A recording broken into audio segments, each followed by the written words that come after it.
Ayon sa ulat ni Frances Mang Osing para sa Naval News, naglabas na ang Department of National Defense ng Notice of Award pabor sa HD Hyundai Heavy Industries para sa acquisition ng 2 bagong frigates.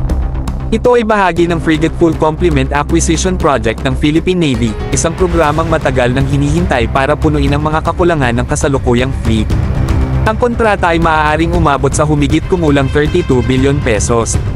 Gayunpaman, ang approved budget for the contract o ABC ng proyekto ay nasa 42 billion pesos para sa 2 barko, kasama ang weapons, munitions, at subsystems. Ang proyektong ito ay isa rin sa mga inaasahang unang mapupondohan gamit ang kamakailang unprogrammed funding na inilabas ng DBM. May mahalagang detalye dito.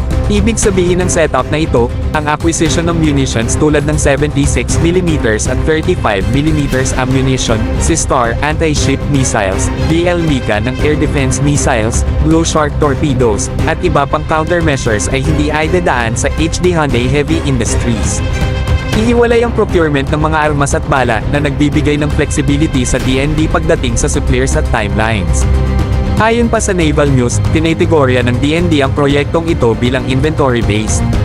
Posibleng ibig sabihin nito ay repeat order ng Miguel Malvar class frigates na pamilyar na sa Philippine Navy.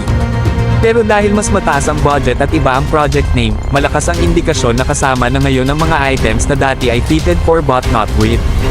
Isa sa pinaka-importante rito ay ang towed array sonar. Dati, provision lang ito.